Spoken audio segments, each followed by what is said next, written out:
महाराज जी, श्रीमद् भागवत गीता का ज्ञान किसने बोला? श्रीमद् भगवत गीता का ज्ञान श्री कृष्ण नहीं बोल रहा, श्री कृष्ण के अंदर प्रवेश करके ये ब्रह्म बोल रहा है, सरपुरुष बोल रहा है, ये काल बोल रहा है। महाराज जी, इसका प्रमाण कहाँ है? अब आपको दिखाते हैं कि जब महाभारत का युद्ध समाप्त हो चुका और युधिष्ठिर जी को राजगद्दी प्राप्त होगी, तो श्री कृष्ण ने कहा पांडवों से कि अब मैं द्वारका जाना चाहता हूं।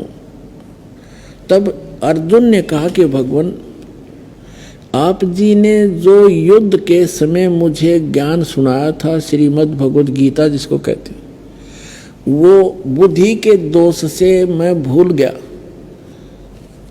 उसी ज्ञान को प्रभु एज इट इज सुनाना, फिर से सुनाना, हमें एक सत्संग करके जाना, ताकि हम आपके द्वारा दिए गए वचनों के आधार से हम अपना आगे राज्य भी करें और जीवन भी सफल करें। तो उसके विषय में आपको दिखाते हैं। ये है संक्षिप्त महाभारत द्वितीय खंड, गीता प्रेस गोरखपुर से प्रकाशित है। ये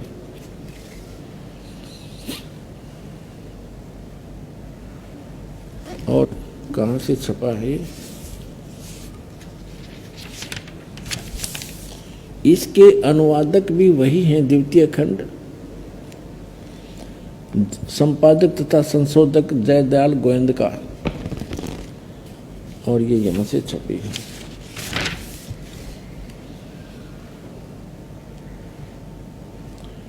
अब हम इसके आपको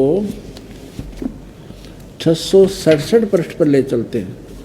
ये है 667 पृष्ठ।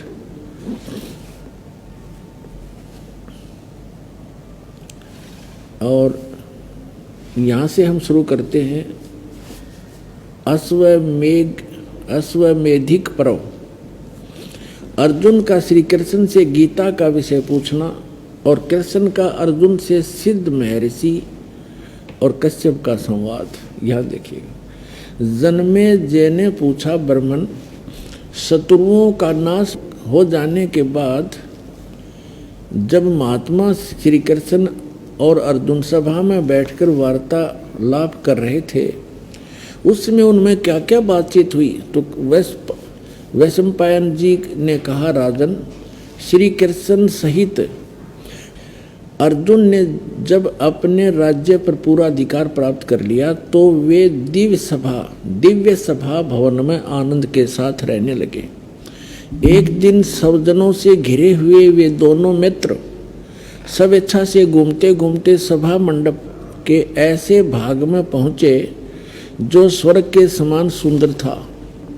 पांडुनंदन अर्जुन श्री कृष्ण के साथ रहकर बहुत प्रसन्न थे।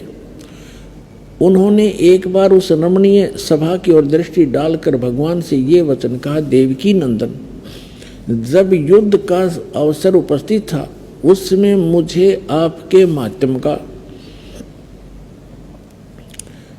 ज्ञान और ईश्वरीय स्वरूप का दर्शन हुआ था, किंतु केशव, आपने स्नेहवश पहले मुझे जो ज्ञान का उपदेश किया था वह सब इस समय बुद्धि के दोष से भूल गया है। उन विषयों को सुनने के लिए बार बार मेरे मन में उत्कंठा होती है। इधर आप जल्दी ही द्वारका जाने वाले हैं, अतः पुनः वह सब विषय मुझे सुना दीजिए। अब कहने का भाव ये है कि अर्जुन कह रहा है कि कृष्ण जी से कि आपने युद्ध के समय जो मुझे गीता वाला ज्ञान बताया था, मैं बुद्धि के दोष से भूल गया, मुझे वही ज्ञान फिर बताओ। अब श्री कृष्ण जी क्या कहते हैं देखिए। वैशंपायन जी कहते हैं, अर्जुन के ऐसे कहने पर वक्ताओं में श्रेष्ठ महातेजस्वी भगवान श्री कृष्ण ने उन्हें गले से लगाकर इस प्रकार उत्तर दिया। श्री कृष्ण बोले, अर्जुन, उस समय मैंने तुम्हें अत्यंत गोपनीय विषय का श्रवण कराया था अपने स्वरूपभूत धर्म सनातन पुरुषोत्तम तत्व का परिचय दिया था और नित्य लोकों का भी वर्णन किया था, किंतु तुमने जो अपनी नासमझी के कारण उस उपदेश को याद नहीं रखा, यह जानकर मुझे बड़ा खेद हुआ। इन बातों को अब पूरा पूरा समन होना संभव नहीं जान पड़ता। श्री कृष्ण जी के बोल हैं, ये सुन जानते पढ़ियो। पांडुनंदन, निश्चय तुम बड़े श्रद्धाहीन हो, तुम्हारी बुद्धि अच्छी नहीं जान पड़ती। अब मेरे लिए उस उपदेश को ज्यों का तुम दोहरा देना कठिन है, क्योंकि उस समय योग युक्त होकर मैंने परमात्म तत्व का वर्णन किया था। पुण्यात्माओं, ये भी एक विचलित आत्मा होती है। अब देखो, जैसे ये दास सत्संग कर रहा है और प्रथम बार कोई श्रोता इसको सुन रहा है, आज के सत्संग को मुश्किल से वो 60% याद रख सकता है, मुश्किल से। और फिर 1 हफ्ता 10 दिन के बाद, महीने 2 महीने के बाद वो मुझे मिले और मुझसे कहे जी वो सत्संग आपने किया था वो फिर से सुनाना, तो मैं तुरंत सुना दूंगा। यदि मैं अपने होश हवास में बोल रहा हूं और मैं ये कहूं कि तेरी बुद्धि अच्छी नहीं है, तू श्रद्धाहीन व्यक्ति है, तूने वो सत्संग याद क्यों नहीं रखा, और मैं ये कहूं मुझे तो अब याद नहीं, कोई बात हुई या?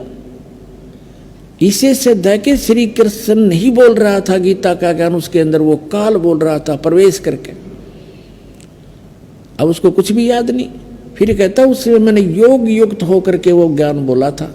योग युक्त का अर्थ होता है परमात्मा से कनेक्ट हो जाना।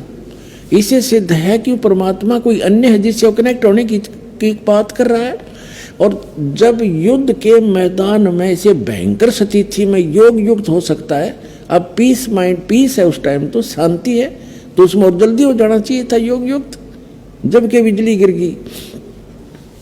वास्तविकता यह है कि श्री कृष्ण जी ने योग ज्ञान पता ही नहीं ना उन्होंने बोला। उन्होंने फिर आगे इसमें अपने सत्र का ज्ञान दे रखा, वो गीता से मेल भी नहीं खाता। इससे आगे गीता है अलग से लिखी हुई है, वो तो गीता से मेल भी नहीं खाता, कैखे भी नहीं मिलता आपस में।